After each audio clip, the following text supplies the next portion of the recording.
नारद मुनि बजाय बिना रवि कर मन नामे। नारद मुनि बजाय बिना कर मन नाम। नाम अमी उदित हो भक्त गीत सामे।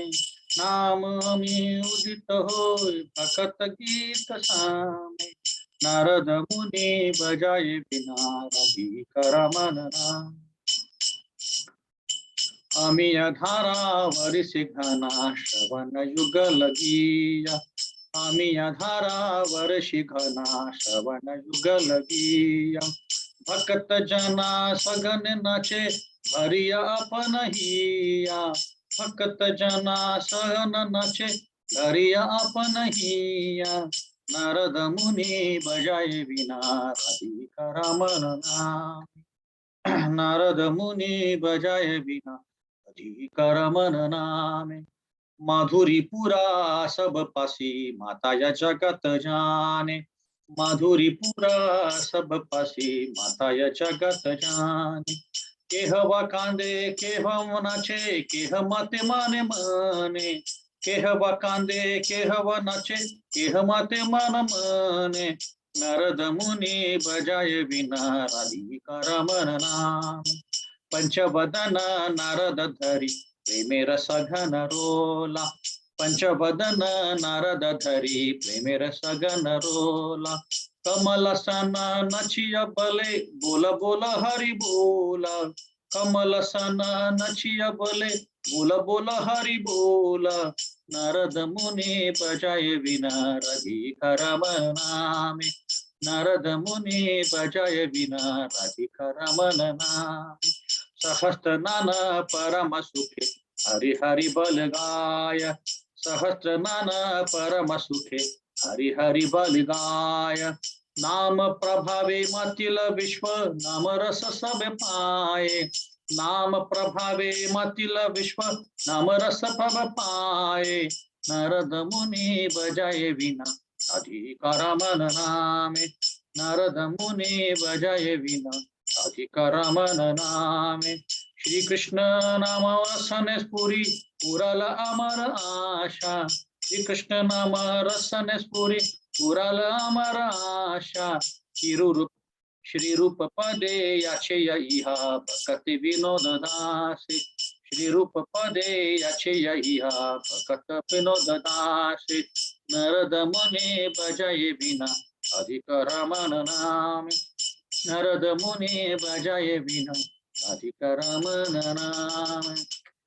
नमः ओम विष्णुपदाय कृष्ण पृष्ठाय भूतले श्रीमते भक्ति वेदांत स्वामी इति नामिने। नमस्ते सरस्वती देवे गौरवाणी प्रचारिणे। निर्विशेष शून्यवादी औचित्य देशतारिणे। जय श्री कृष्ण चैतन्य प्रभु नित्यानंद श्री अद्वैत गदाधर श्रीवासादि गौर भक्तवृंद।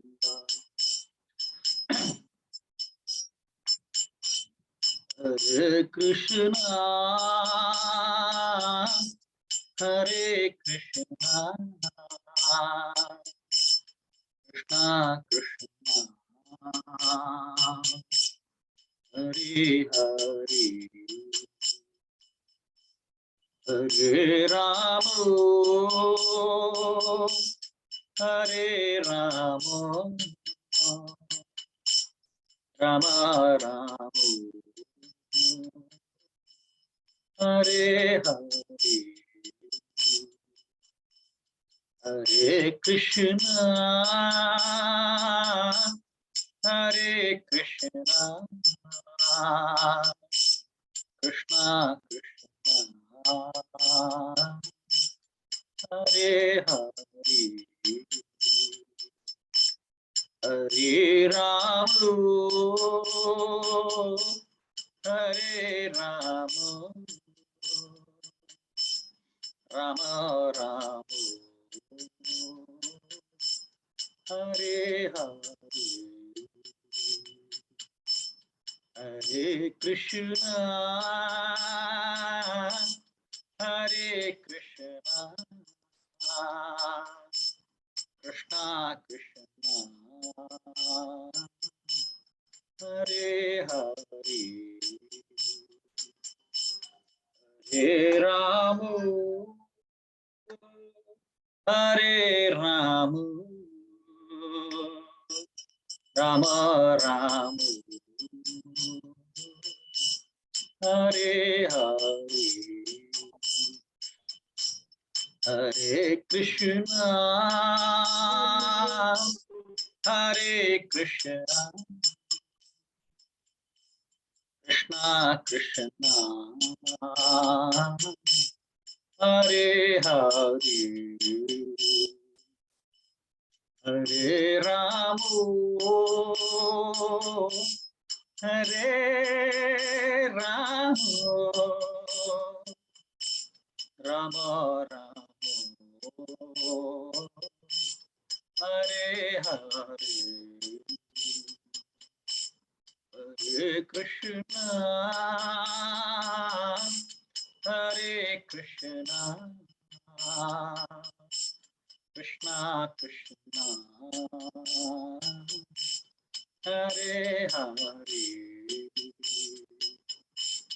Hare Rama, Hare Rama, Rama Rama, Hare Hare, Hare Krishna, Hare Krishna, Krishna Krishna, Hare Hare, Hare Rama, Hare Rama, Rama Rama, Hare Hare, Hare Krishna, Hare Krishna, Krishna Krishna, Hare Hare, Hare Ramo, Hare Ramo, Ramo Ramo, Hare Hare, Hare Krishna, Hare Krishna, Krishna Krishna, Hare Hare, Hare Ramo, Hare Ramo, Ramo Ramo, Hare Hare, Hare Krishna, Hare Krishna, Krishna Krishna, Hare Hare,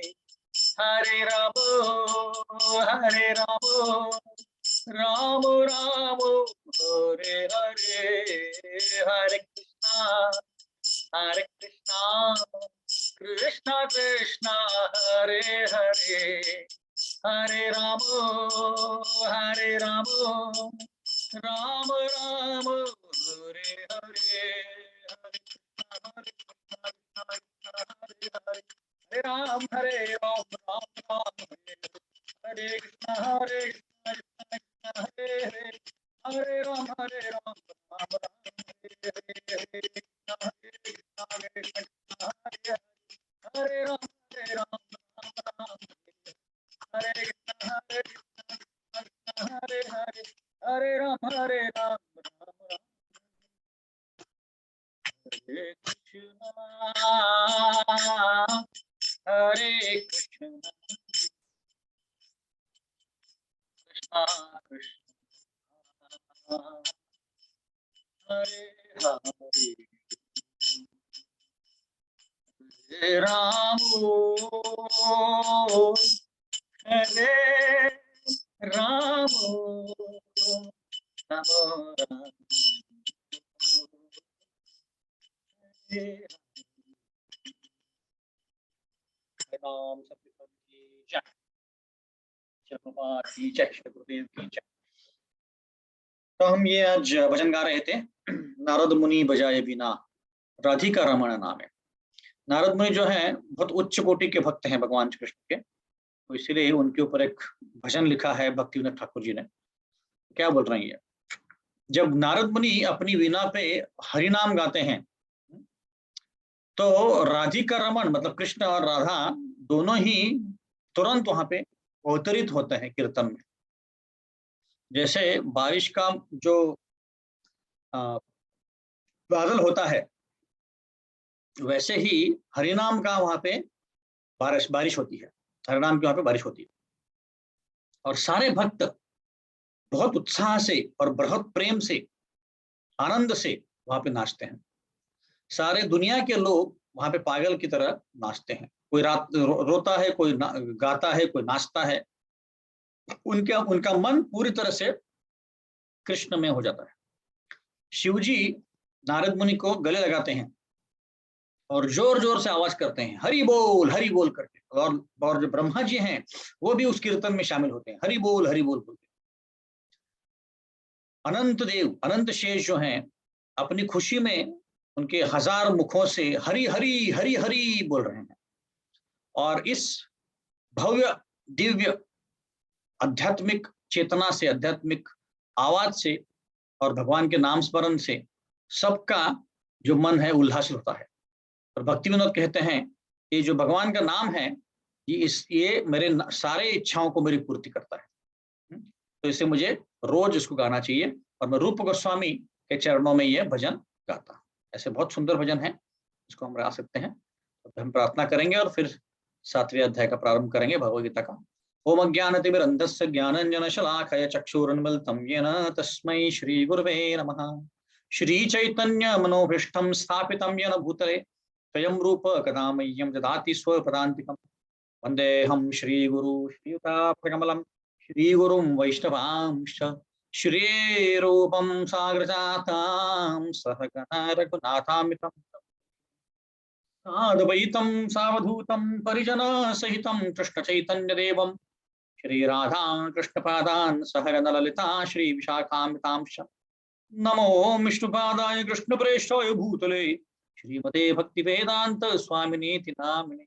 नमस्ते सारस्वते देवे गौरवाणी प्रचारिणे निर्विशेष शून्यवादी पाश्चात्यदेशधारिणे वाञ्छाकल्पतरुभ्यश्च कृपा सिन्धुभ्येव च पतितानां पावनेभ्यो वैष्णवेभ्यो नमो नमः। हे कृष्ण करुणा सिंधु दीनबंधु जगत्पते गोपेश गोपिकाकांत राधाकांत नमोस्तुते। तप्त कंचन गौरांगी श्री राधे वृंदावनेश्वरी शुभानुसुते देवी प्रणमामि हरिप्रिये। जय श्री कृष्ण चैतन्य प्रभु नित्यानंद श्री अद्वैत गदाधर शिवासादि गौर भक्तवृंद। हरे कृष्ण कृष्ण कृष्ण हरे हरे हरे राम राम राम हरे हरे। मुखं करोति वाचालं पंगुं लंघयते गिरिं यत्कृपातमहं वन्दे श्रीगुरुदीनतारिणम्।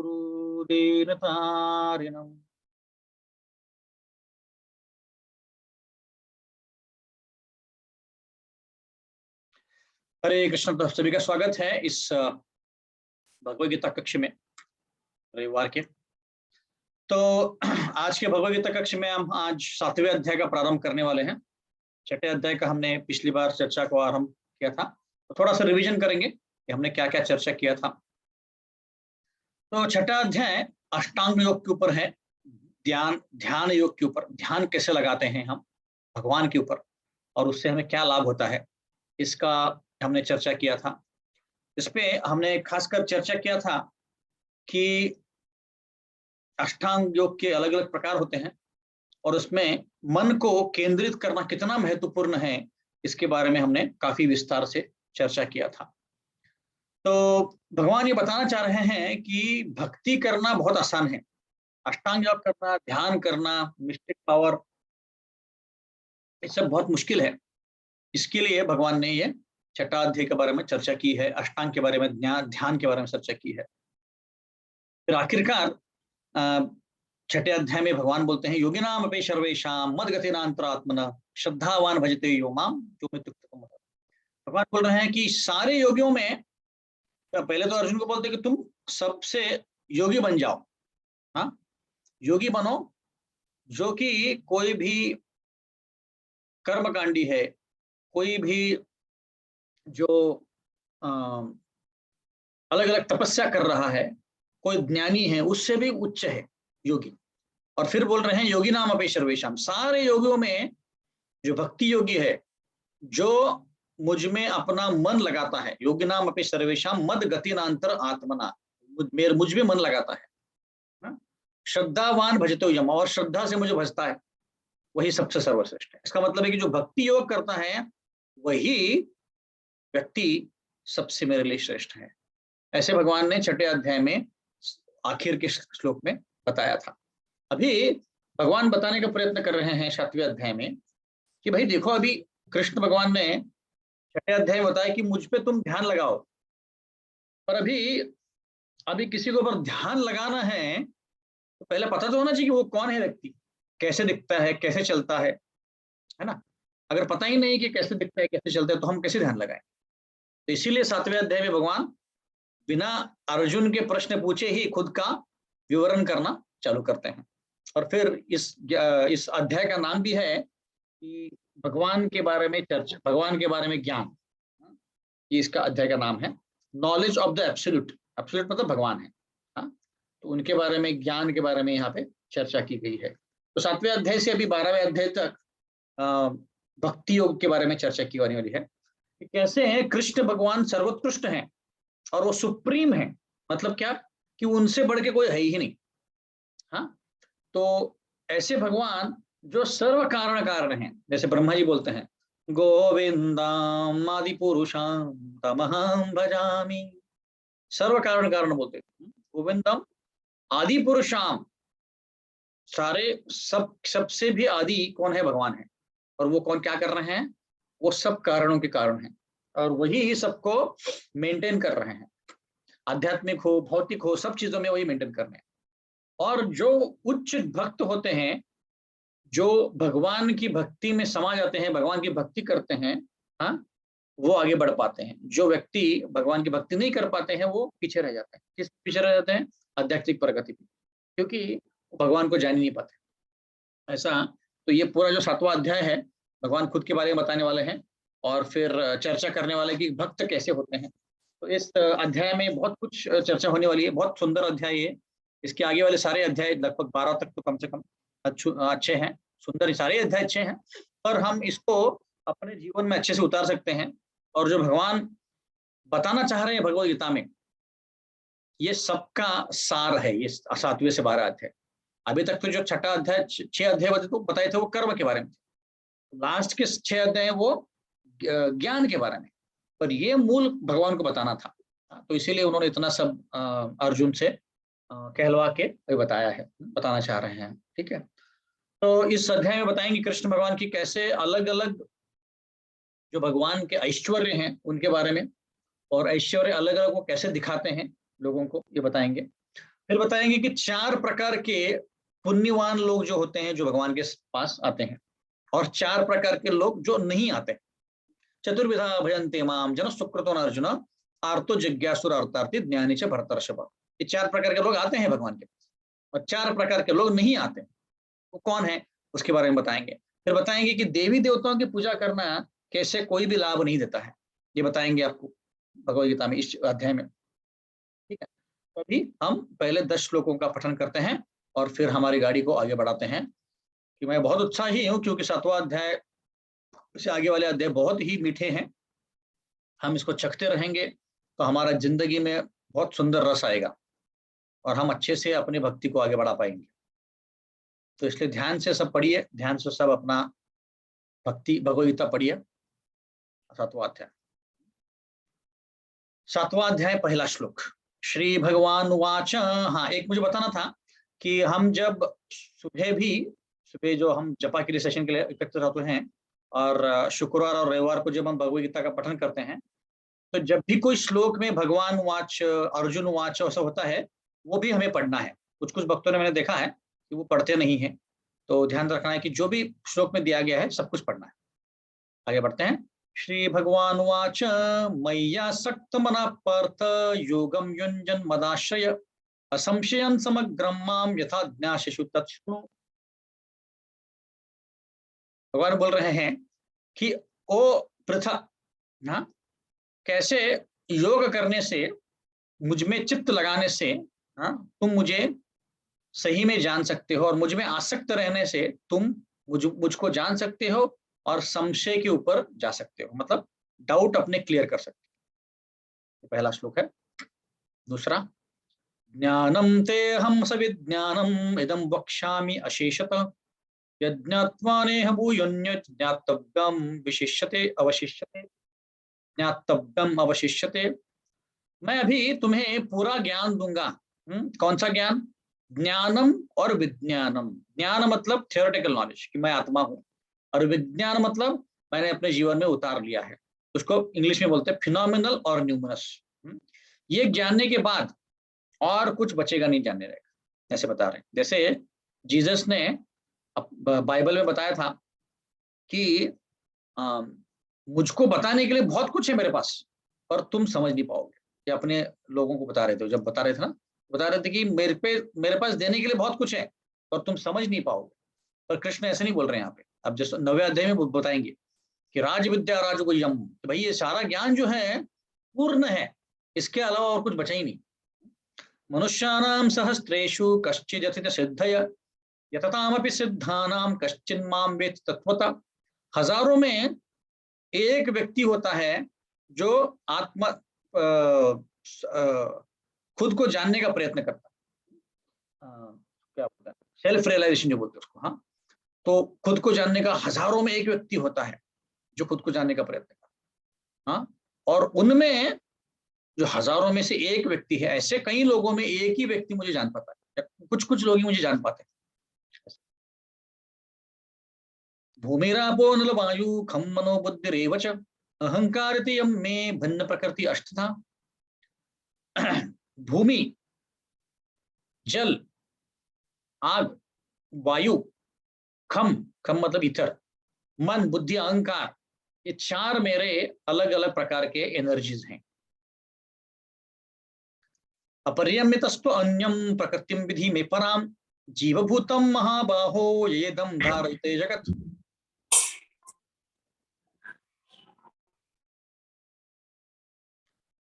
इसके अलावा और भी मेरे पास एक सुपीरियर एनर्जी है, ऊंची एनर्जी है। वो क्या है? जो जीव है, लिविंग एंटिटीज, जीव है, वो सुपीरियर एनर्जी है। और वो इस भौतिक एनर्जी को, भौतिक जीवन को, भौतिक भूमि को, उसको ऊपर एक्सप्लॉइट कर रहे हैं। उसके जो रिसोर्सेस हैं, उसके जो चीजें हैं, वो यूज करने का प्रयत्न कर रहे हैं। एतद्योनिनि भूतानि सर्वानिति उपधारय अहम कृष्णस्य जगत प्रभव प्रलयस्तथा। सारे जीव जो बनाए हैं उनमें दो प्रकार के नेचर होते हैं। एक, हाँ, जो भौतिक है, और एक जो आध्यात्मिक है। और दोनों का ओरिजिन मैं ही हूं।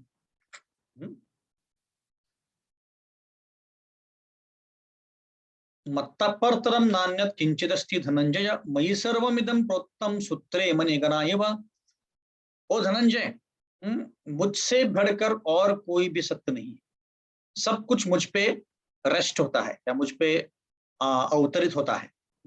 जैसे एक माला होती है, गले में अगर कोई नेकलेस पहनता है, उस माला नेकलेस में अगर मोतियां हैं, उस मोतियों को इकट्ठा रखने वाला क्या है? धागा है। तो उस धागे, जो धागा मतलब कृष्ण भगवान है, ऐसे बोल रहे हैं। रसोमप्स कौन्तेय प्रभास्मि शशिशूरय प्रणव सर्ववेदेषु शब्दखे पौरुषम दृश। वो कुंती के पुत्र, मैं पानी का टेस्ट हूं, मैं सूर्य और चंद्र का लाइट हूं, मैं सारे वेदों मंत्रों का ओमकार हूं, और मैं ईथर में से आवाज हूं, साउंड हूं, और मनुष्य का मैं पौरुष हूं।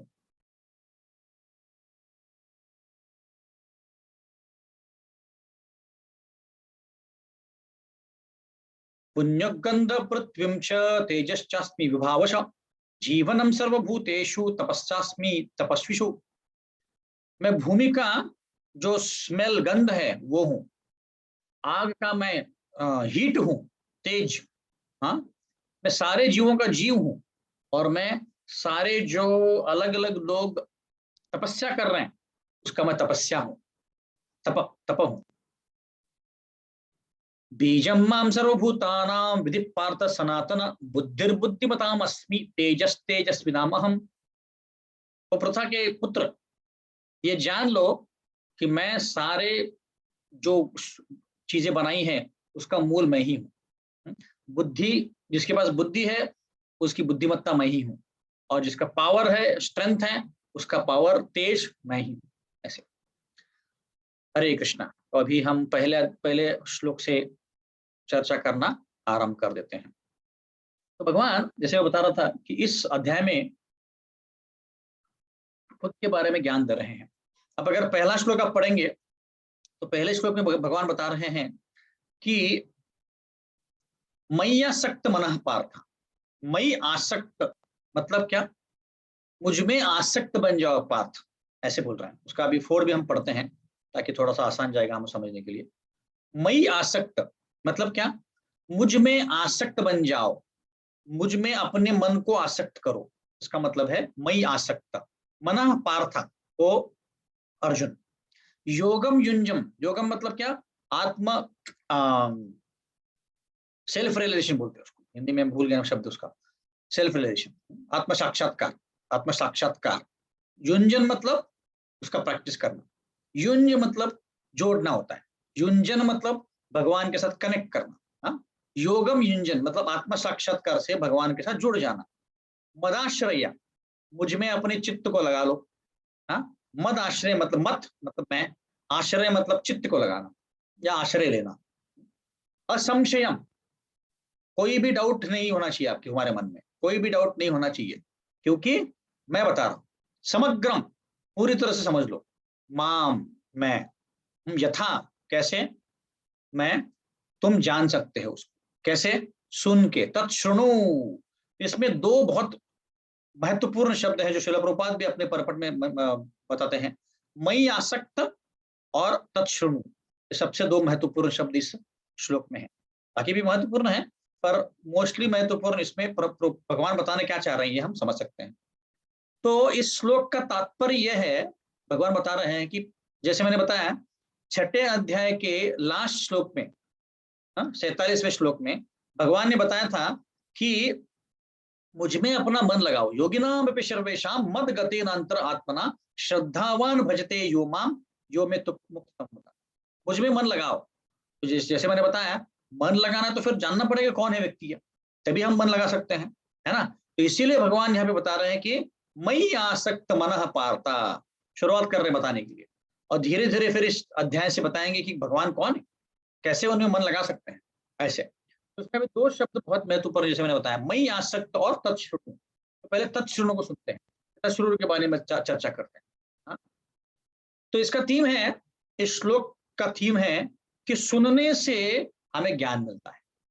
हाँ? जैसे कोई छोटा बच्चा है, जब छोटा बच्चा पैदा होता है, जैसे कोई महाराष्ट्रियन फैमिली में पैदा हुआ, तो जब वो बच्चा पैदा होता है तो वो क्या करता है, सुन सुन के उसको ज्ञान हो जाता है कि कौन से शब्द को क्या बोलते हैं, पेन को क्या बोलते हैं, मोबाइल को क्या बोलते हैं, कोई भी चीज है उसको क्या बोलते हैं, सुन सुन के वो समझ जाता है। उसको कोई बताता नहीं है, सारी चीजें नहीं बताता, पर वो माता पिता, उसके दादा दादी, नाना नानी सब कुछ बात कर रहे हैं। बात करते करते वो सुन रहा है, और सुन रहा है तो वो जान रहा है, तो उसको ज्ञान मिल रहा है। तो इस भौतिक दुनिया में और आध्यात्मिक दुनिया में भी सबसे आसान तरीका है सुन के ज्ञान लेना। हाँ? तो इसीलिए भगवान यहाँ पे बता रहे हैं कि देखो, मुझ में अगर तुम्हें मन लगाना है तो पहले जानना पड़ेगा कि मैं कौन हूं। और उसके लिए भगवान बता रहे हैं कि मुझ में मन लगाने के लिए 9 अलग अलग विधियां हैं। कौन सी हैं? श्रवणम कीर्तनम विष्णु स्मरणम पाद सेवनम अर्चनम वंदनम दास्यम सक्षम आत्म निवेदनम इति पुंसार्पदा विष्णु भक्तिश्च नवलक्षण। ये प्रहलाद महाराज बता रहे हैं अपने मित्रों को। श्रवणम कीर्तनम विष्णु स्मरणम पाद सेवनम अर्चनम वंदनम दास्यम सख्यम आत्मनिवेदन, ऐसे 9 प्रकार की अलग अलग विधियां हैं जिससे हम भगवान में अपना मन लगा सकते हैं। एक एक करके शॉर्ट में देखते हैं। श्रवणम मतलब उनके बारे में सुनना, कृष्ण कथा सुनना। श्रवणम कीर्तनम मतलब उनके बारे में बोलना, जैसे हम अभी कीर्तन कर रहे हैं, भगवान के बारे में बता रहे हैं। ये 2 विधियां होगी। श्रवणम कीर्तनम विष्णु स्मरणम, सोचना कृष्ण के बारे में कि कृष्ण ने रुक्मिणी को कैसे हरण किया था, कृष्ण ने गजेंद्र को कैसे बचाया था, कृष्ण ने प्रहलाद महाराज को क्या सुंदरता से बचाया था, ऐसे सोचना। श्रवणम कीर्तनम विष्णु स्मरणम पाद पाद सेवनम, जैसे लक्ष्मी जी करती हैं, भगवान जी के पाद सेवन करती है, उनकी सेवा करती है। अर्चनम, उनकी आराधना करना, सुबह हम उठ के भगवान की आराधना करते हैं। श्रवणम कीर्तनम विष्णु स्मरणम पाद सेवनम अर्चनम वंदनम, उनके बारे में, उनके लिए प्रार्थनाएं बोलना, जैसे अक्रूर जी ने प्रार्थनाएं बोल के अपने जीवन का सिद्ध बना दिया। वैसे हम अगर जब मंदिर में जाते हैं या हमारे घर के भी अल्टर को खोलते हैं तो भगवान के लिए कुछ प्रार्थनाएं बोलनी चाहिए, है ना। तो आप बोलेंगे क्या प्रार्थनाएं बोली भाई, हमें तो पता ही नहीं क्या प्रार्थना बोलेंगे। तो प्रार्थना बोलने के लिए हमें भगवत गीता और भागवतम पढ़ना पड़ेगा, क्योंकि भागवतम में ऐसी कई प्रार्थना है। कुंती महारानी की प्रार्थना है, प्रहलाद महाराज की प्रार्थना है, ध्रुव महाराज की प्रार्थना है, गजेंद्र की प्रार्थना है, ऐसे कई ऊंचे ऊंचे कोटि के भक्तों की प्रार्थना है, शिव जी की प्रार्थना है, ब्रह्मा जी की प्रार्थना है। तो उन प्रार्थनाओं को हम याद कर सकते हैं। जैसे मैंने कुछ श्लोक अभी याद किए हैं, गोपियां भी प्रार्थना कर रही हैं, गोपियां भी कुछ बोल रही हैं, है ना। जैसे गजेंद्र गजेंद्र जो थे, उन्होंने बहुत सुंदर सुंदर प्रार्थना की थी। ओम नमो भगवते तस्मै यद एतच्चिदात्मकम पुरुषायादि बीजाय परेशायादि धीमहि, ऐसे भगवान की प्रार्थना कर रहे हैं। ऐसे अलग अलग प्रार्थना है, कुंती महारानी भी प्रार्थना कर रही है अलग अलग प्रकार की। कृष्णाय वासुदेवाय देवकी नंदनाय च नंद गोप कुमाराय गोविंदाय नमो नमः, नमो पंकजनाभाय नमो पंकज मालिने नमो पंकज नेत्राय नमस्ते पंकजांग्रहे, जन्मेश्वर श्रुति शबीरेदमान मधुपुमान नैवाहर अजिधा तुम वा त्वम किंचन गोचर। ऐसे अलग अलग प्रार्थनाएं हैं जो हम याद करके भगवान के सामने जाके रट सकते हैं, बोल सकते हैं कि भाई देखिए, ओम नमो पंकज नाभाय, नमो पंकज नाभाय, आपकी नाभि पंकज की तरह है। नमो पंकज मालिनी, आप पंकज की मालाएं पहनती हैं, मतलब लोटस फ्लावर पहनते हैं उसका माला। नमो पंकज नेत्र, आपके नेत्र पंकज की तरह है। नमस्ते पंकजांग्रहे, आपके पैर भी पंकज की तरह हैं। ऐसे प्रार्थनाएं हम बोल सकते हैं भगवान के लिए, ताकि भगवान खुश हो जाए। उसको बोलते हैं वंदनम। अर्चनम वंदनम दास्यम, हनुमान जी ने दास्य किया था, है ना। साख्यम, साख्यम मतलब मित्रता, अर्जुन ने मित्रता की थी। श्रवणम कीर्तनम विष्णु स्मरणम पाद सेवनम अर्चनम वंदनम दास्यम सख्यम आत्मनिवेदनम, और नौवा है आत्मनिवेदन, सब कुछ समर्पण कर देना। जैसे अम्बरीश महाराज, बली महाराज, सब कुछ समर्पण कर दिया, सब कुछ समर्पण कर दिया। जैसे अम्बरीश महाराज सारे अपने अंग सब कुछ भगवान के भक्ति में लगा रहे थे, उसको बोलते आत्मसमर्पण। तो ये 9 प्रकार से हम कर सकते हैं। पर शास्त्रों में ये बोला गया कि सबसे महत्वपूर्ण क्या है, सुनना। जब तक सुनेंगे नहीं तब तक हमें ज्ञान नहीं होगा। श्रवणम सबसे महत्वपूर्ण है, इसीलिए भगवान बोल रहे हैं कि तत्शृणु। इस श्लोक में भगवान बोल रहे हैं तत्शृणु, मतलब सुनो, मेरे बारे में सुनो भाई, सुनोगे तो पता चलेगा। मैंने जब बताया था पिछले हफ्ते में कि कान जो है, कोई भी जब जीव जन्म लेता है उसका पहला सब जो अंग एक्टिव होता है वो कान, और जब कोई जीव मृत्यु को पाने वाला होता है वो सबसे आखिर में जो इंद्रिय है जो नहीं चलता है या चलता है, सॉरी, जो सबसे आखिर में इंद्रिय बंद होता है चलना, वो है कान। बाकी सब इंद्रिय बंद हो जाते हैं, नाक बंद हो जाता है, देखना बंद हो जाता है, पर कान बंद नहीं होता, कान सबसे आखिर होता है। इसलिए श्रवण करना बहुत आसान है और बहुत महत्वपूर्ण है। इसलिए जब भी गुरु किसी शिष्य को मंत्र देता है वो कान में उच्चारण करता है कि वो जो मंत्र है, ऐसे। तो अभी कृष्ण से बढ़ के तो कोई और अथॉरिटी हो ही नहीं सकती हमें बताने के लिए कृष्ण के बारे में, है ना।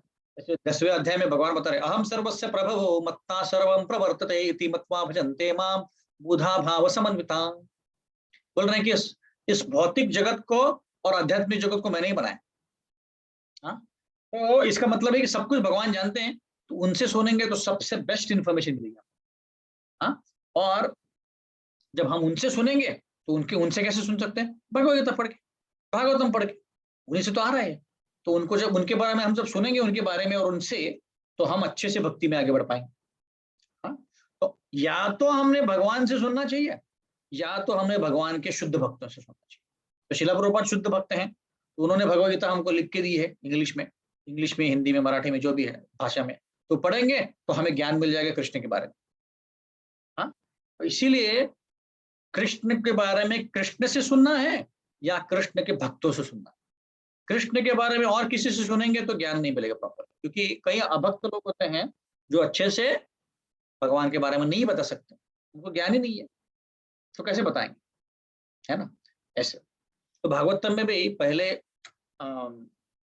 शिला प्रभुपाद परपट में अपना मेंशन करते हैं कि पहले अध्याय पहले स्कंद में दूसरे अध्याय में श्लोकों का एक रचना दी गई है, जिससे हम समझ सकते हैं कि सुनने से क्या हमें मिलता है। तो ये मैं पढ़ता हूँ।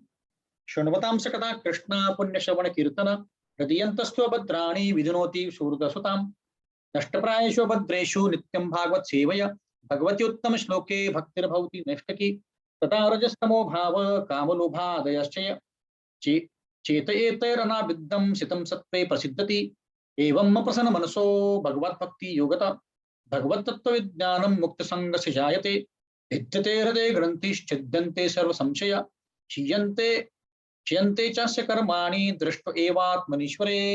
ये सीक्वेंस दिया गया है पहले कैंटो में, हाँ, दूसरे अध्याय में 17 से 21 श्लोक तक। इसमें भगवान क्या बता रहे हैं? भगवान बता रहे हैं कि भक्ति की शुरुआत सुनने से होती है, हाँ, और भक्ति की शुरुआत सुनने से होती है। और कृष्ण के बारे में अगर हम वैदिक स्क्रिप्चर्स से सुनेंगे, वेदों से सुनेंगे, तो उससे जैसा पुण्य काम और कोई नहीं है। शास्त्र बता रहे हैं श्रृणुताम सकदा कृष्ण पुण्य श्रवण कीर्तना, ये बता रहे हैं शास्त्र, भगवान भागवत में बता रहे हैं कि भगवान के बारे में वेदों से पढ़ना और सुनना, इसके जैसा पुण्य काम और कोई नहीं। आप 1 लाख गाय दान कर दो, कई सारे अश्वमेध यज्ञ कर दो, कई लोगों को भूखों को खाना खिलाओ, कपड़े दे दो, उससे बढ़कर उससे कितना भी करोगे। और एक बार हमने सिर्फ हरे कृष्णा सुना या एक श्लोक पढ़ा, तो वो एक श्लोक पढ़ना ज्यादा पुण्यवान है कोई भी और कार्य करने से। ये ऐसे शास्त्र बता रहे हैं। सबसे महत्वपूर्ण और सबसे पुण्य काम क्या है? भगवान के बारे में शास्त्रों से, ये पहली शुरुआत, हाँ।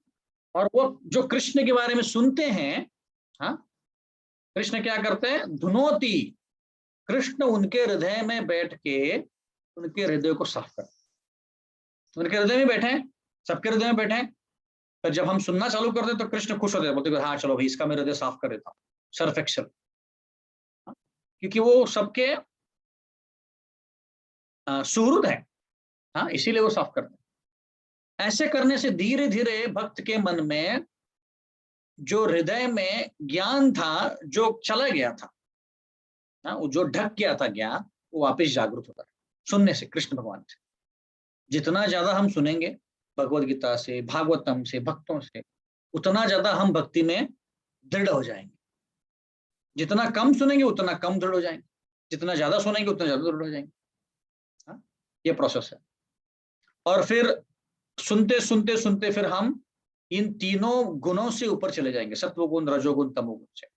माम च यो विचारी ने भक्ति योगेन सेवते सगुणान समतितैतान ब्रह्म भूयाय कल्पते। जो व्यक्ति तीनों गुण से ऊपर चले जाता है वो ब्रह्म को, ब्रह्म ज्योति को या ब्रह्म को पा लेता है। इसीलिए तीनों गुण से ऊपर जाना है तो भगवान के बारे में सुनना पड़ेगा। और फिर धीरे धीरे हृदय की जो ग्रंथियां हैं, क्या है हृदय की ग्रंथियां? हमारे अटैचमेंट्स, हमारे आसक्तियां, उस आसक्ति से हम निकल जाते हैं, सारी आसक्ति निकल जाएगी।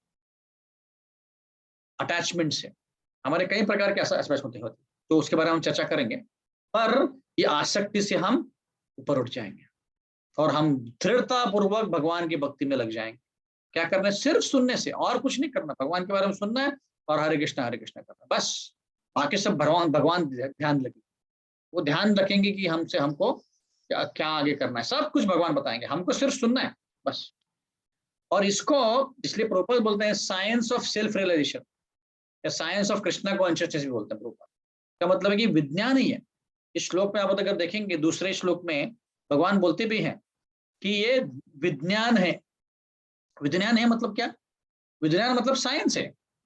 तो साइंस है जैसे ज्ञानम ते हम सब विज्ञानम,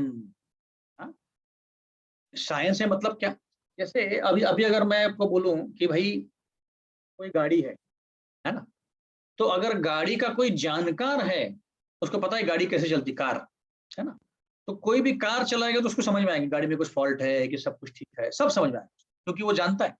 तो साइंस जानता है वो गाड़ी का, तो गाड़ी कैसे चलती है, गाड़ी में कुछ आवाज आ रहा है क्या, वगैरह वगैरह। वैसे ही कोई आर्ट्स है, अगर अच्छी पेंटिंग है तो हम जब पेंटिंग देखने जाते हैं, जिसको पेंटिंग समझ में नहीं आती है वो क्या करता है, वो देखता है हाँ हाँ हाँ अच्छा है, बहुत अच्छा है। और जो जानकार है उसको पता है कि उसमें त्रुटियां क्या है, इसमें अच्छा क्या है, वगैरह वगैरह, क्योंकि जानकार है, साइंस जानता है वो आर्ट्स का।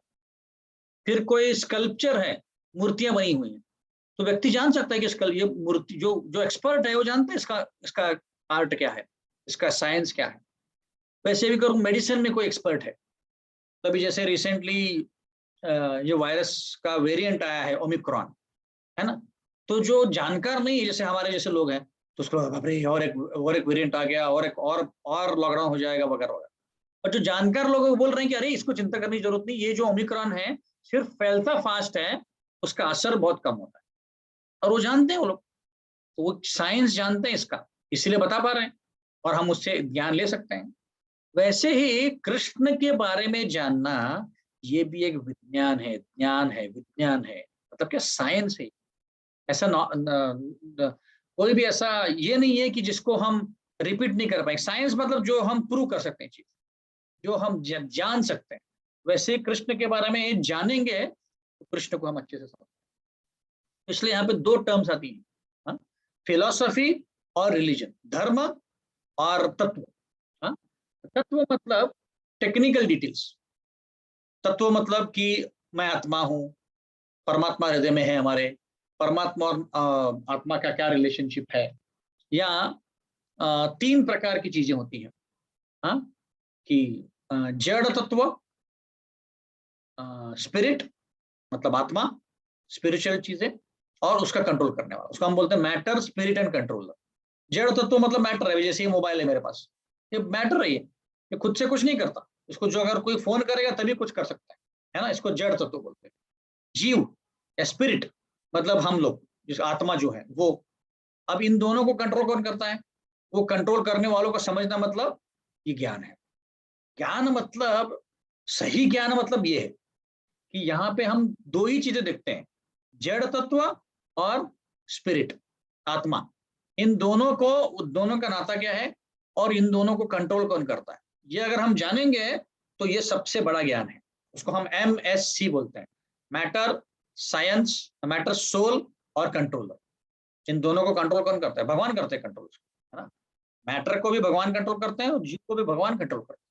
और उन दोनों में नाता क्या है, जैसे जीव जो है, जीव इस मैटर को, इस भौतिक दुनिया में जो सारी चीजें हैं उनको एंजॉय करने का प्रयत्न कर रहा है ना। हम अलग अलग चीजें लेते हैं और अलग अलग पकवान बनाते हैं और खाते हैं, तो एंजॉय कर रहे हैं, है ना। हम पानी पीते हैं, जूस पीते हैं, हम पेट्रोल यूज कर रहे हैं गाड़ी चलाने के लिए, वैसे अलग अलग प्रकार के ऑयल यूज कर रहे हैं कुकिंग करने के लिए। तो हम क्या कर रहे हैं, इस दुनिया में, भौतिक दुनिया में जो भगवान ने जो मैटर दिया है उसको यूज करके एंजॉय करने का प्रयत्न कर रहे हैं, उसको मैनिपुलेट कर रहे हैं, है ना। तो ये है जीव, हाँ, और मैटर, इन दोनों के बीच में नाता मतलब ज्ञान है। तो वैसे तत्व, तत्व और धर्म दो अलग अलग चीजें हैं। तत्व मतलब क्या, टेक्निकल डिटेल डालना कि भगवान कौन है, मैं कौन हूँ, हमारे के बीच में नाता क्या है, संबंध क्या है, अभिधेय क्या है, मुझे करना क्या है, और मुझे जाना किधर है, प्रयोजन क्या है मेरा, ये जानना मतलब तत्व को जानना। जैसे कृष्ण और शिव जी के बीच में क्या नाता है, ये जानना मतलब तत्व को जानना। कृष्ण और ब्रह्मा जी के बीच में नाता क्या है, इस ये भी तत्व है। या ये दुनिया बनी कैसे, कैसे बनी और क्यों बनी, इसको जानना मतलब एक तत्व है। ये बनी इसलिए क्योंकि हमने इच्छा की थी, जीव ने इच्छा की थी कि मुझे यहाँ पे आना है, कृष्ण से अलग रहना है, तो ये तत्व हो गया। और रिलीजन, धर्म मतलब क्या, जो हम अलग अलग क्रिया करते हैं, रिचुअल बोलते हैं उसको, है ना। अलग अलग धर्म रिलेटेड क्रिया करते हैं, जैसे उठ के हम रोज भगवान की आरती करते हैं। अब भगवान की आरती करना ये साइंटिफिक है। साइंटिफिक है मतलब क्या, साइंटिफिक है मतलब हम जब भगवान की आरती कर रहे हैं, तो भगवान की आरती करते करते हम भगवान को निहार रहे हैं, उनको, उनके गुणगान गा रहे हैं। ऐसे करने से हमारे हृदय में जो कल्मश हैं वो दूर होते हैं और कृष्ण के लिए प्रेम उत्पन्न होता है। नित्य सिद्ध कृष्ण प्रेम साध्य कभी न हो, श्रवणादि शुद्ध चित्त कोरि में उदय, मतलब क्या, हर व्यक्ति के हृदय में कृष्ण के लिए प्रेम ऑलरेडी मौजूद है। आपको कहीं से खरीद लाने की जरूरत नहीं, ऑलरेडी उधर है वो, आपको सिर्फ जागरूक करना है ना। जैसे कोई समंदर में बहुत गहराई में बहुत सारे हीरे जवाहरात होते हैं, है ना, मोती होते हैं।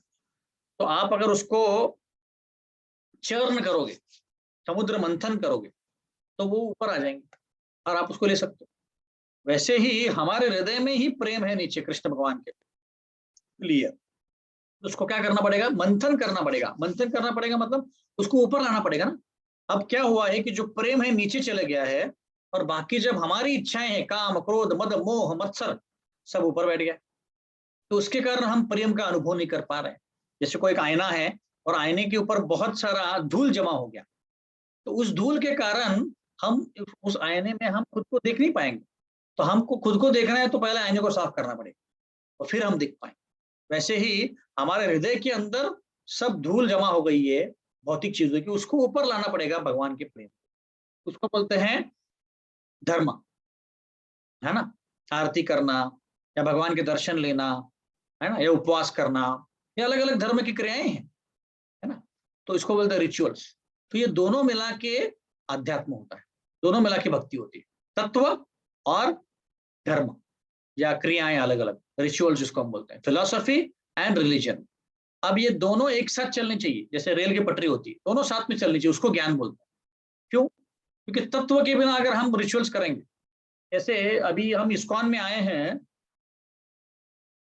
तो अभी अगर कोई पूछता है कि भाई आप आरती क्यों करते हो, और आरती में फिर ये जो अलग अलग विक्स होते हैं, दिया जलाते हैं, हम दिया क्यों जलाते हो, अगरबत्ती क्यों लगाते हो, शंख क्यों फूकते हो, पानी से क्यों भगवान का नहलाते हो, ये सब अगर कोई पूछता है तो हम बता सकते हैं। पर पहले हम नहीं बता पाते थे। क्यों? क्योंकि हमें तत्व पता नहीं था। तत्व पता है तभी हम धर्म को, रिचुअल को बता पाएंगे। तत्व नहीं पता तो रिचुअल को नहीं बता पाएंगे। तो इसलिए तत्वों को जानना बहुत महत्वपूर्ण है कि हम जो सारी चीजें उनको ऑफर कर रहे हैं, रुमाल, पानी, ये जो पंखा वगैरह वगैरह, ये सारे 8 अलग अलग जो एलिमेंट्स हैं, भूमि रापो नल वायु खम मनो बुद्धि रेवच, इनका एक रिप्रेजेंटेशन है। हाँ, उनको हम भगवान को ऑफर कर रहे हैं कि भाई ये जो आपने बनाया है, ये हम आप ही को ऑफर कर रहे हैं और आप इससे खुश रहिए। ये उसका भाव है। जैसे किसी का बर्थडे है, और अगर माँ का बर्थडे है कोई कोई घर में, और जो घर के बच्चे हैं, लेट्स से बच्चे हैं, तो बच्चे क्या करते हैं, बच्चे माँ का बनाया हुआ ही, माँ ने जो बनाया है उसी को माँ को वापस ऑफर करते हैं। या कोई बच्चा है, वो क्या करेगा, माँ से पैसे लेगा और शॉप में जाके चॉकलेट लेगा और वही चॉकलेट माँ को देगा। अब पैसे किससे लिए? माँ से। और चॉकलेट किसका है? माँ का। दिया किसने? माँ को ही दिया। तो ये भाव से माँ खुश हो जाएगी कि भाई हाँ यार, मेरे बच्चे ने मुझे याद किया, मेरे बर्थडे में याद किया और मुझे ये चॉकलेट दे दिया। ऐसा नहीं कि माँ को चॉकलेट की जरूरत है या खुद ला नहीं सकती वो, ऐसा नहीं है। पर क्योंकि ये भाव प्रकट हुआ है बच्चों से, तो वो खुश हो जाती है। इसीलिए ये तत्व को जानना, इस धर्म को जानना सबसे बड़ा ज्ञान है। इससे बढ़कर के कोई ज्ञान होगा, इससे बढ़ के और कोई ज्ञान नहीं है। हा? तो तत्व पता है पर धर्म का अनुभव नहीं करता, मतलब रिचुअल्स फॉलो नहीं करता है, उसको बोलते हैं मेंटल स्पेकुलेशन। मतलब क्या? सिर्फ ज्ञान लेना और कुछ करना नहीं।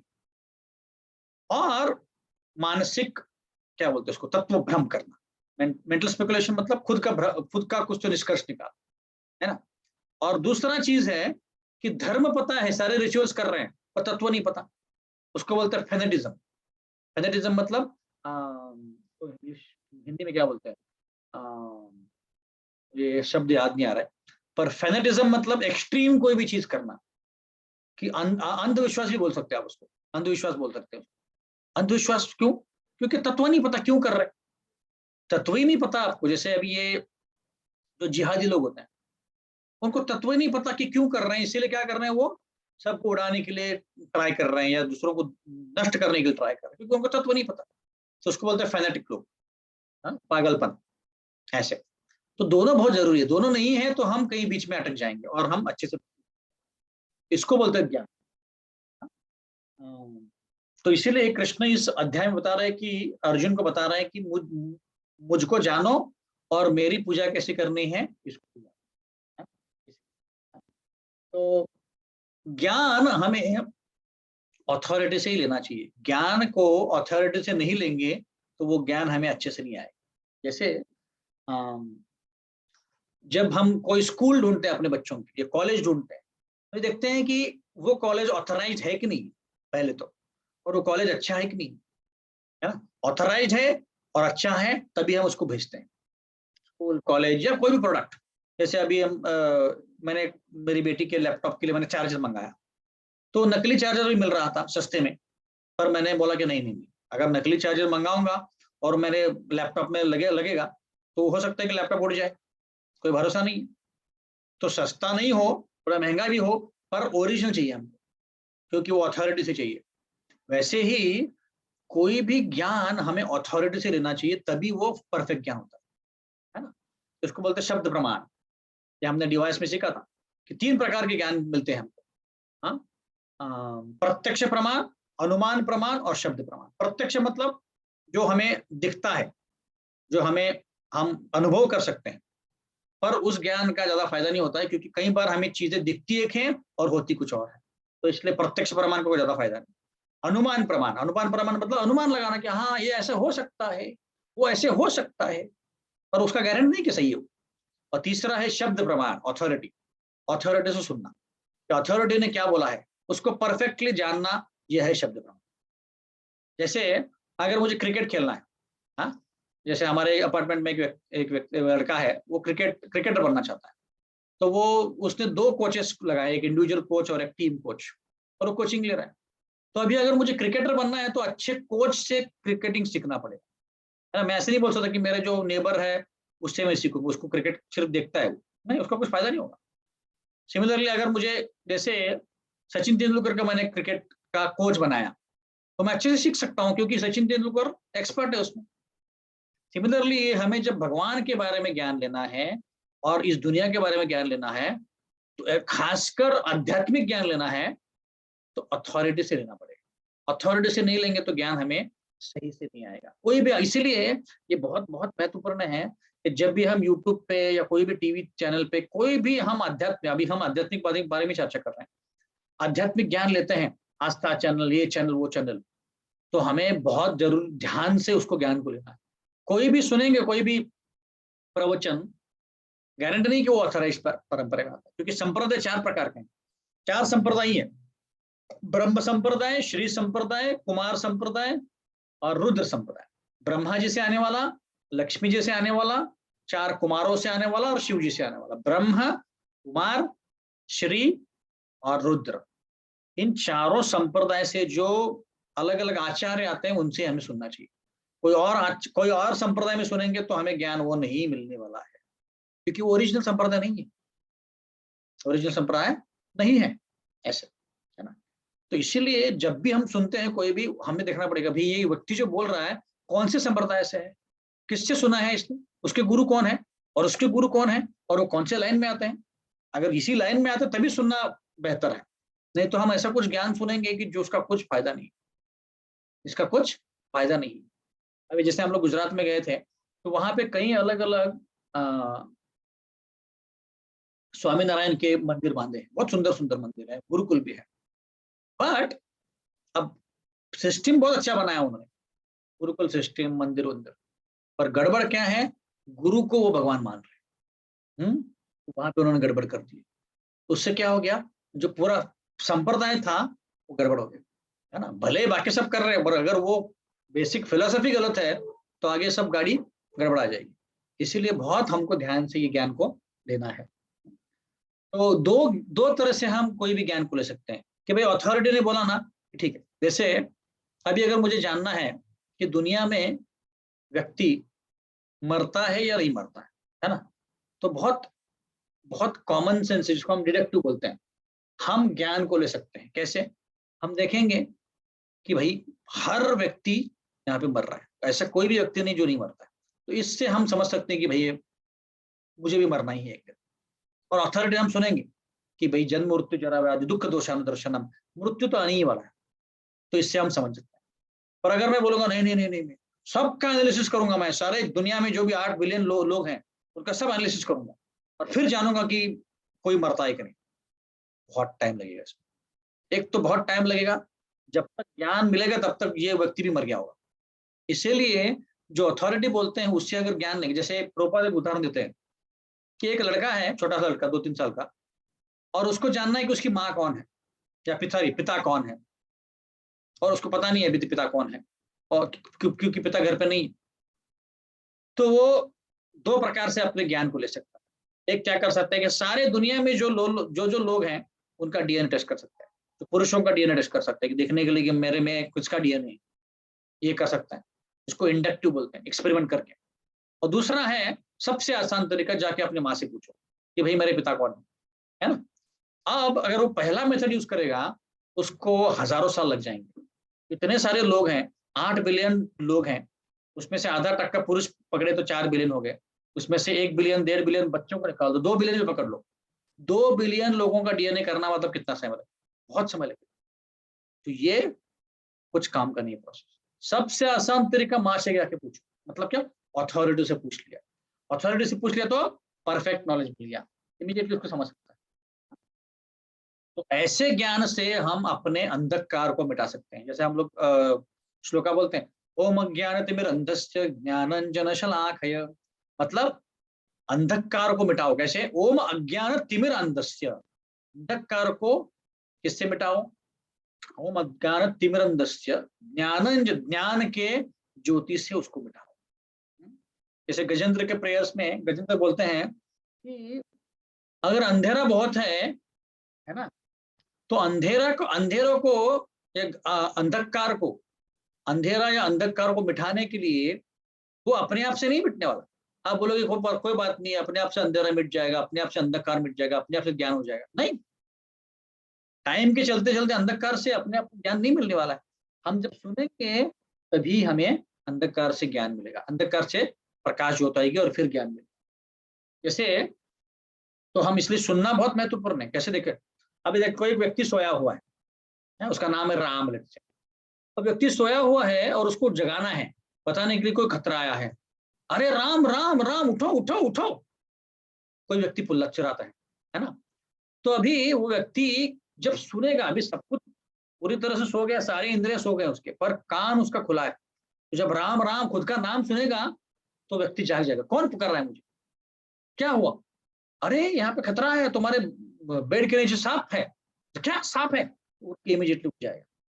तो अभी उस व्यक्ति को जो सोया हुआ था पता नहीं था कि उसके बेड के नीचे सांप है। दूसरे व्यक्ति ने जब उसको उठाया कान में बोल के, तब वो उठ गया।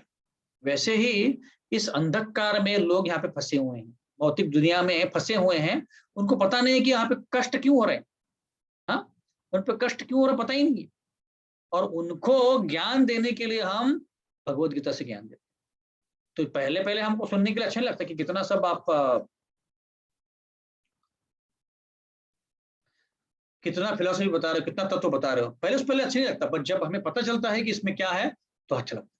पहले जब करना भी अच्छा नहीं लगता, बोले प्रभु जी कितना बोरिंग है ये, 2-2 घंटा 1.5 घंटा जब करो, क्या है इसको कोई शॉर्टकट नहीं है क्या? तो यही शॉर्टकट है। जब हरे कृष्ण महामंत्र बोलेंगे तो हमारा पूरा जो हृदय साफ हो जाएगा, यही शॉर्टकट है ना। तो पहले पहले अच्छा नहीं लगता, पर धीरे धीरे जब हम करते रहेंगे तो ज्ञान हमें हो जाएगा और हम अच्छे से इसको आगे बढ़ पाएंगे। वैसे ठीक है, तो अभी ये पहला पॉइंट था कि सुनना सबसे महत्वपूर्ण है। अब दूसरा पॉइंट है जो भगवान बता रहे हैं, मई आसक्त, मुझसे आसक्त बनो, मुझ में मन लगाओ और आसक्त बन जाओ, है ना। जैसे अब हमारे जीवन में हम कई चीजों से आसक्त हैं। कोई बोल सकता है कि हमारे जीवन में हम कौन से चीजों से आसक्त हैं? कोई उत्तर दे सकता है? हमारी फैमिली से। फैमिली से आसक्त हैं, ठीक है। दूसरा और कोई भक्त बोलना चाहेगा? फैमिली से आसक्त हैं, माता जी बताया। और कुछ? हमारी पोजीशन जो पद है उससे। हमारी पोजीशन से, ओके। और कुछ? भौतिक चीजों से। हमारी डिजायर से, मटेरियल डिजायर्स से। मटेरियल डिजायर्स, भौतिक चीजों से। और कुछ? बस इतना ही आ सकती है। लाइफ, यस माता जी। अपने टू लीव द लॉन्गेस्ट। भौतिक शरीर, हाँ, हमें हमारे भौतिक शरीर से हमें जिंदा रहना है, उससे भी आ सकते हैं। यस, सारंग प्रभु बोल रहे कि इंद्र तृप्ति से आ सकते हैं, हमें एंजॉय करना है, सबको एंजॉय करना है, उससे भी आ सकते हैं। हमारे घर से आ सकते हैं, हमारी गाड़ी से आ सकते हैं, हमारे मोबाइल से आ सकते हैं, हमारे रिलेशनशिप से आ सकते हैं। तो कई चीजों से हम आ सकते हैं, अटैचमेंट है हमारे को बहुत सारी चीजों से, है ना। जैसे हम ट्रेन में जाते हैं और हमारा रिजर्वेशन है और हम सीट पे बैठे हैं और हम थोड़ी देर के लिए टॉयलेट पे जाते हैं और तब तक कोई आके बैठ जाता है, तो हम उसको अरे ये मेरा सीट है, आप क्यों बैठ गए। तो उतने ही 1-2 घंटे की प्रवास में भी हम आ सकते हो गए, सीट नहीं देना चाहते हम उसको, है ना, उसको बोलते हैं आसक्ति। तो अभी अगर हम मुझे जानना है कि व्यक्ति कोई कौन से चीजों से आसक्त है या आसक्ति किससे है ना, कैसे जान सकते हैं, क्या सिम्टम्स है, किससे हमें पता चलता है कि मैं आसक्त हूँ कोई चीजों से, कोई बोल सकता है। अगर वो चीज नहीं हमेशा मिले तो बेचैन हो जाते तो। हाँ, वो चीज नहीं मिली तो बेचैन हो जाते। फॉर एग्जाम्पल, अगर मेरे पास मोबाइल है, एक दिन के लिए मोबाइल कहीं खो गया तो हम बेचैन हो जाते, कुछ तो मिसिंग है आज, कुछ गड़बड़ हो रही है, व्हाट्सएप नहीं देख पा रहे हैं, फोन नहीं देख पा रहे हैं, है ना। तो वो प्रभु जी, चीज काम से क्रोध उत्पन्न होता है। अगर किसी डिजायर पूरी नहीं होती तो उससे क्रोध बहुत आता है। हाँ करेक्ट। पहली चीज कि मैं आसक्त हूँ वो चीज से, तो वो नहीं मिलती तो मैं बेचैन हो जाता हूँ। दूसरी चीज, मेरी इच्छा पूरी नहीं होती तो मुझे गुस्सा आता है कि मुझे क्यों नहीं मिला, आज प्रसाद टाइम पे क्यों नहीं बनाया तो उससे गुस्सा आता है। तो पहले तो बेचैनी होती है, दूसरा गुस्सा आता है, और क्या, कितना ही। और कौन सी चीज से हम समझ सकते हैं कि कोई भी चीज से हम आ सकते हैं। वो हमेशा मतलब उसी के बारे में सोचता रहता है माइंड में। हाँ, ये बहुत महत्वपूर्ण है। वो व्यक्ति उस चीज के बारे में बार बार वही सोचता रहता है। जैसे आप कोई भी एक फैमिली से मिलो, है ना, तो जब फैमिली से मिलते हो उसको उसके ऊपर अगर कोई छोटे बच्चे हैं तो वो जो पति पत्नी है बच्चों के बारे में बात करते हैं। उसने ना ये बोला आज, उसने ना उल्टी कर लिया, तो उसने वो चलना सीखा है, वो दौड़ना सीखा है, उसी के बारे में बात करेंगे। क्यों? क्योंकि उनको अभी भी रिसेंटली बच्चा हुआ है, अभी आ सकते हैं उससे, जी, इसीलिए। और यस। उनका मन कभी स्पिरिचुअल एक्टिविटी में नहीं लगेगा नहीं नहीं, हम ना, तो हर नहीं नहीं, हम सिर्फ कौन से चीजों से आ सकते हैं, कैसे समझ सकते हैं, इसमें हम बोल रहे हैं। कौन से, अभी आध्यात्मिक हो भौतिक हो, इसकी बात नहीं कर रहे हैं। हम ये बोल रहे हैं कि अगर कोई भी व्यक्ति कोई भी चीज से आसक्त है, हम कैसे जान सकते हैं। तो हमने 3 चीजें बोली। वो अगर चीज नहीं मिली तो बेचैन होता है, जैसे आपने बोला वो इच्छा पूरी नहीं हुई तो वो गुस्सा होता है। और ब्रज बिहारी प्रभु ने बोला कि ब्रज बिहारी कृष्ण प्रभु ने बोला कि उसी चीज के बारे में वो सोचता रहता है। जैसे कोई बिजनेसमैन होता है, उसको आसक्ति किससे होती है? पैसों से। तो रोज वो गिनता है, आज कितने पैसे हो गए, हाँ 1.5 लाख, आज कितने पैसे हो गए, 3 लाख, वाह वाह वाह वाह, आज कितने पैसे हो गए, 5 लाख, वाह वाह, बढ़ रहा है बढ़ रहा है बढ़ रहा है। तो उसी के बारे में सोचता रहा, ये 3 हो गया। और क्या? के बारे में बोलता भी है। हाँ वही बोलो, उसी के बारे में सोचता है, उसी के बारे में बोलता है, ठीक है। और क्या है? तो And puts भगवान all से his प्रे efforts in करेगा that तो direction. Sorry. अगर अगर वो अपनी प्रार्थनाएं भी करेगा भगवान से तो उन्हीं चीजों के लिए करेगा। भगवान वही बोल रहे हैं हम लोग, तो उसी के बारे में बात करता है। ये स्मिता माता जी, you're saying something? That person will concentrate on, put all the efforts to make sure he gets it all the time, to achieve it. Yes, कुछ भी करके वो अचीव करेगा, ये न किए न प्रकार है ना, वो अचीव करेगा। उसको इतनी आसक्ति है कि मुझे चाहिए ही चाहिए। अभी आप देखेंगे अमेजॉन कंपनी और रिलायंस कंपनी, ये फ्यूचर ग्रुप करके कंपनी है, उसको हासिल करना चाहते हैं, दोनों भी उसके पीछे पड़े हैं और दोनों झगड़ा कर रहे हैं। क्यों? क्योंकि उनको आसक्ति हो गई उसके। तो इसका मतलब है कि प्रभु जी, मन कुछ भी करके उसको हासिल करके ही छोड़ेंगे, ऐसे। यस माध्यम होता प्रभु अपने सारे इंद्रियों को उस चीज को लेने के लिए लगाएगा। वही मन, बात है, वचन और कर्म तीनों को भी। माता जी वही बोला, फुल कॉन्सेंट्रेशन उसी पे करेंगे कि मुझे यही चाहिए, सब कुछ भी करके मुझे पाना है। तो हमने 4 चीजें देखी। एक तो व्यक्ति नहीं मिलता है तो बेचैन हो जाता है, दूसरा वो इच्छा पूरी नहीं तो गुस्सा आता है, तीसरा अगर वो व्यक्ति उसी चीज के बारे में बार बार सोचता रहता है, बार बार बोलते रहता है, चौथा वो पाने के लिए कुछ भी करे। ये कोई भी आसक्ति के सिम्टम्स है ना। इससे हम समझ सकते हैं कि कोई भी व्यक्ति कोई भी चीज से आ सकता है। तो अभी हम ऐसे कुछ उदाहरण देखते हैं कि जो भौतिक चीजों से कोई व्यक्ति आसक्त था, और ऐसे कुछ उदाहरण देखते हैं जिसमें कोई व्यक्ति आध्यात्मिक चीजों से आसक्त। तो पहले आसक्ति हम आध्यात्मिक चीज की देखते हैं।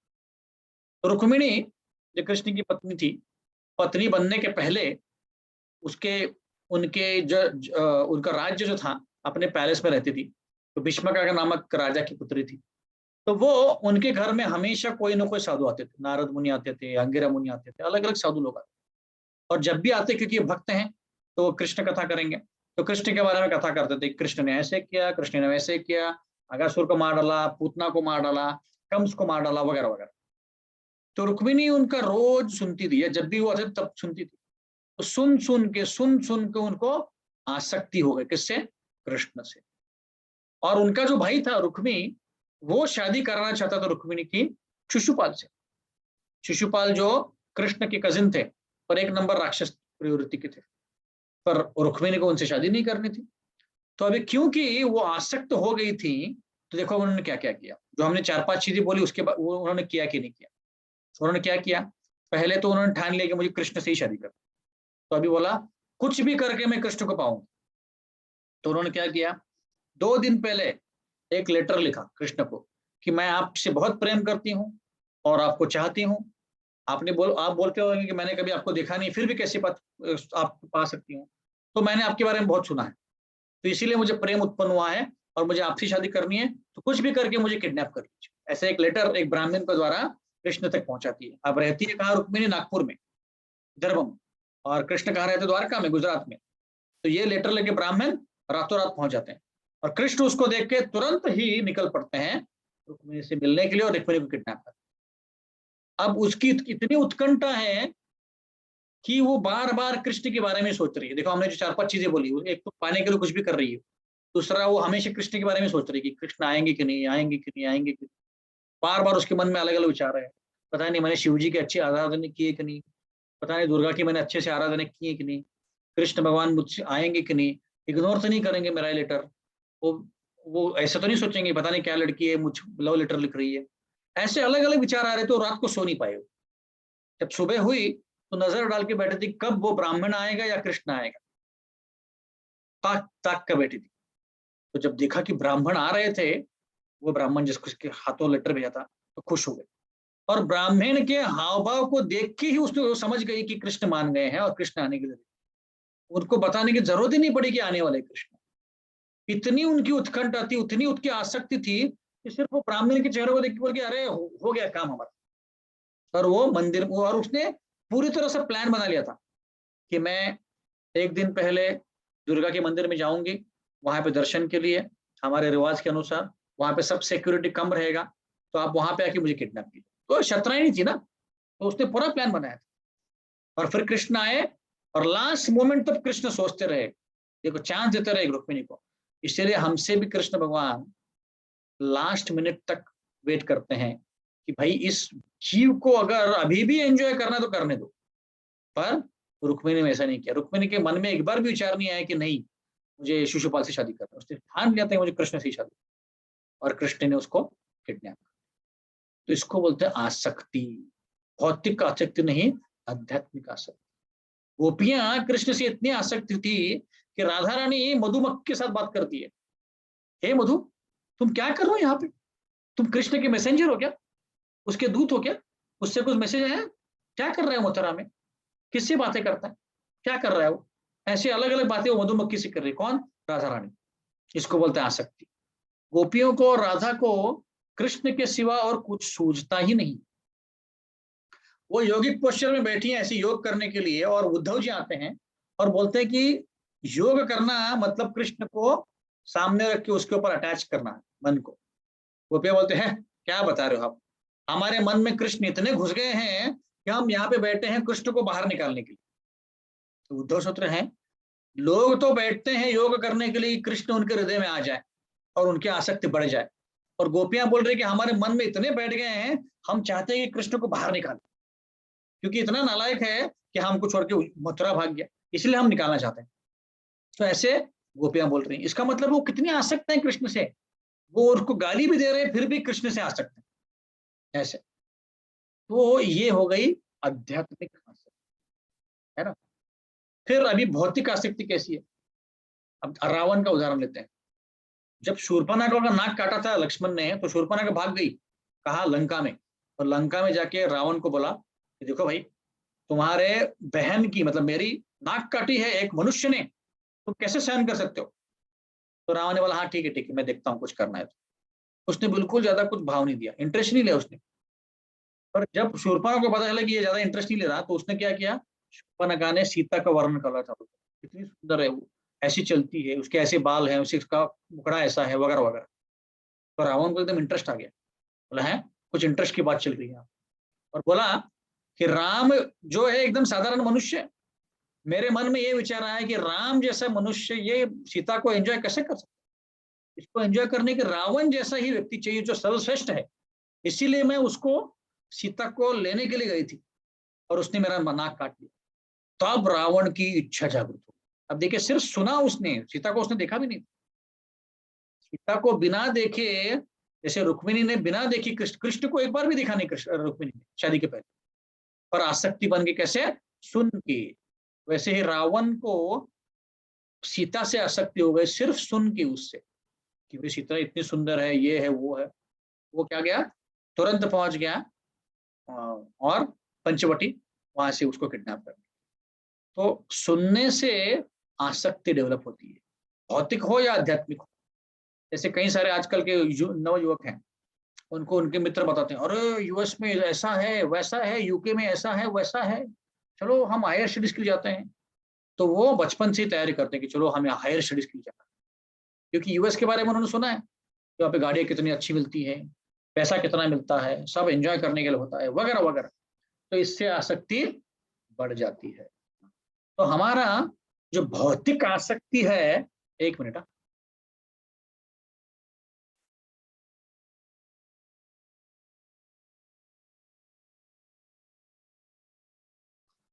तो हमारी भौतिक आसक्ति को हमने आध्यात्मिक आसक्ति मतलब कृष्ण से आसक्ति में बदलना है। यही हमें काम करना है, हरे नाम जप करके, कृष्ण के बारे में सुन के। तो सबसे महत्वपूर्ण काम है सुनना, कृष्ण के बारे में सुनना। अगर हम रोज कृष्ण के बारे में नहीं सुनेंगे, तो हमारा जो मन है हमें भौतिक चीजों में उलझा देगा कि अरे कोरोना का कितना प्रॉब्लम है, देखो स्टॉक मार्केट नीचे आ रहा है, भाव बढ़ रहे हैं, सब्जियों के भाव बढ़ रहे हैं, ये प्रॉब्लम है वो प्रॉब्लम है, बहुत सारे प्रॉब्लमों के बारे में बात कर रहे हैं। कौन? मन। और उसको अगर मन को हम, जैसे अम्बरीश महाराज बोल रहे हैं, मन कृष्ण क्या पादारविंदो, अम्बरीश महाराज बोल रहे हैं कि मेरे मन को मैं कृष्ण के चीजों में लगा दूंगा। भजहु रे मन श्री नंद नंदन अभय चरणरविंद, दुर्लभ मानव जन्म सत्संग, दुर्लभ मानव जन्म सत्संग, दरबारे भवस, भजहु रे मन श्री नंद नंदन अभय चरणरविंद रे। अरे मेरे मन, इस अभय चरण कृष्ण के चरणों में तुम अपना मन लगाओ, उससे तुम्हारा भला होगा। ये क्या भौतिक चीजों में लगे हो, ऐसे बोलता है ना। तो हमारे मन को जो भौतिक चीजों में लगा हुआ है, उसको सिर्फ उसका केंद्र बिंदु चेंज करना है, कृष्ण में लगाना। तो रोज हम सुनेंगे, कम से कम आधा घंटा रोज कृष्ण के बारे में हमें सुनना चाहिए, या भगवद गीता पढ़नी चाहिए, और कृष्ण के बारे में हमने जप करना चाहिए, हरे कृष्णा कृष्णा कृष्णा हरे हरे। जितना हम करेंगे उतना हमारी भगवान के लिए आसक्ति बढ़ जाएगी। इसलिए भगवान बता रहे प्रोसेस है कि मुझ में आसक्ति बढ़ाना है तो श्रवणम कीर्तनम विष्णु स्मरणम पाद सेवनम अर्चनम वंदनम दास्यम सख्यम आत्म निवेदनम। सुनो मेरे बारे में, कीर्तन करो, मेरा वंदन करो, मुझे अर्चना करो, ऐसे बता। तो इसको करते करते करते हमें भगवान की आसक्ति बन जाएगी, और एक दिन ऐसा आएगा कि हम भगवान के बारे में ही सोचने लगेंगे और कुछ सोचेंगे नहीं, और कृष्ण के धाम पहुंच जाएंगे, कृष्ण लोक गोलोक वैकुंठ। हरे कृष्णा। यहीं पे हम विराम देंगे। किसी को प्रश्न है? Yeah, I wanted to ask you. You mentioned we have 4 sampradaya. So which sampradaya which tradition are we following? ISKCON follows Brahma Gauda Sampradaya, Brahma Gaudiya Sampradaya, which is basically Brahma Sampradaya. Okay, thanks. और कोई प्रश्न? Any other questions?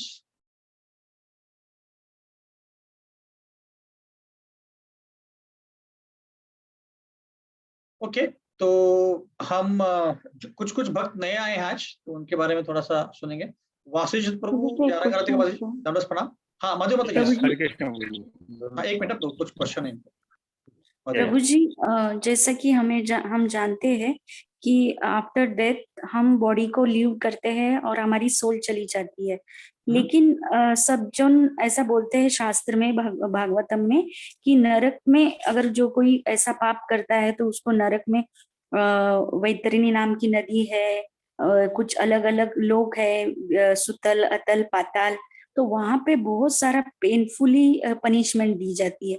तो वहां पर body को punishment मिलती है, soul को तो कोई पनिश भी नहीं कर सकता है। हाँ, तो एक्चुअली हम जब शरीर छोड़ते हैं तो हमें तुरंत एक टेम्पररी शरीर मिलता है ना।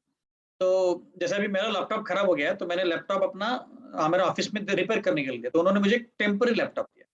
वैसे ही हम जब कोई भी लोग जाते हैं, स्पेशली नरक लोक में, जो नीचे के 7 लोग हैं उसमें से, तो वहां पे जब हम जाते हैं तो 28 प्रकार के नरक होते हैं। तो उस 28 प्रकार के कोई भी नरक में जाते हैं तो हमें एक अलग से प्रकार की बॉडी मिलती है, अलग प्रकार का शरीर मिलता है वहां के लिए, है ना। और वो शरीर ज्यादा सेंसिटिव रहता है इस शरीर से। जैसे इसको अगर मैंने, इस शरीर को अगर मारा मैंने या आग लगाई, तो जितना सेंसिटिव होता है उससे भी ज्यादा सेंसिटिव होता है, जैसे कोई बच्चे का शरीर होता है। तो वो शरीर को जब आग लगाया जाता है या उसको उबलते पानी में नहीं, उबलते तेल में फेंका जाता है, या लोहे को गर्म करके उसको पकड़ने के लिए बोलते हैं, तो उस शरीर को वेदना होती है। पर उस आत्मा को अभी भी मोह है, इल्यूजन है कि मैं यही शरीर हूं। जैसे अभी इस शरीर को कुछ वेदना होगी, है ना, तो मुझे दर्द होगा क्योंकि मैं समझ रहा हूं कि मैं शरीर हूं, इसलिए दर्द हो रहा है। एक्चुअली कोई दर्द नहीं है, क्योंकि ये शरीर जो है मेरा नहीं है, ये शरीर तो मेरा कवरिंग है सिर्फ।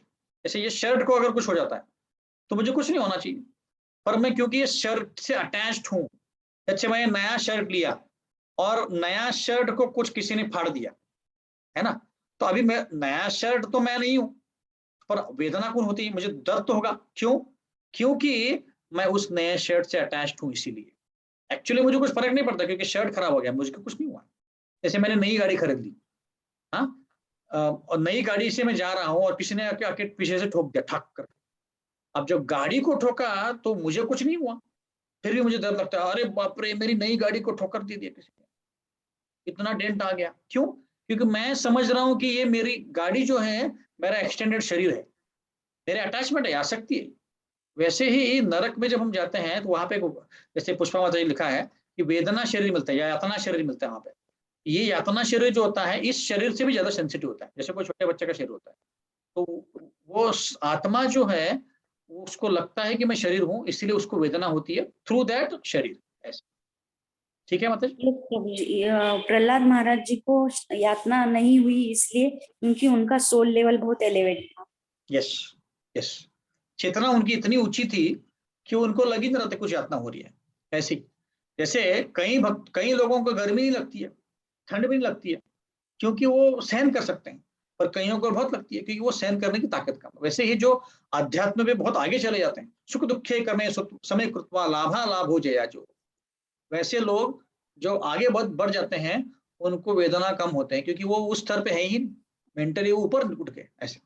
ठीक है, थैंक यू। हरे कृष्णा प्रभु जी। यस माता जी। प्रभु जी, एक बीच में कॉन्टेक्स्ट आया था, आप बोल रहे थे कि 4 प्रकार के लोग हैं जो भगवान के पास जाते हैं और 4 प्रकार के हैं जो नहीं जाते हैं। तो वो कॉन्टेक्स्ट बीच में ही निकल गया, मतलब पूरा आया नहीं। तो हमने पिछले दिनों तो अभी सिर्फ यही पढ़ा था कि जो हम लोगों की पूर्व जन्मों की हमने कुछ ऐसे कर्म किए या भक्ति की है, वो सिर्फ हमें मालूम है कि भगवान के पास जाते हैं। तो ये 4 प्रकार के कौन से अलग-अलग से, ये समझ में नहीं आया प्रभु जी। हाँ नहीं, आगे हम चर्चा करने वाले हैं माता जी इसका ना। अभी मैंने आपको सिर्फ एक समरी बताया था कि 7वें अध्याय में क्या क्या आने वाला है, तो मैं अच्छा, एग्जैक्ट श्लोका बताता हूँ कि आगे हम इसके बारे में चर्चा करने वाले हैं। तो ये श्लोका नंबर है, कोई बात नहीं प्रभु जी, फिर मैं आगे हाँ वो चर्चा करेंगे। एक्चुअली मुझे लगा कि वो कॉन्टेक्स्ट बीच में ही वो आधा रह गया। एक समरी दिया था कि 7वें अध्याय में क्या क्या आने वाला है, ऐसे। ठीक है प्रभु जी, दंडवत प्रणाम। हरे कृष्ण। 16वें श्लोक में आएगा वो। ओके प्रभु जी। ठीक है, और कोई है, और कोई प्रश्न है किसी को? ओके, तो ठीक है, तो वासुदेव प्रभु हरे कृष्णा दंडवत प्रणाम। हरे कृष्ण नहीं जो तो लोग नहीं, हाँ उन्हीं का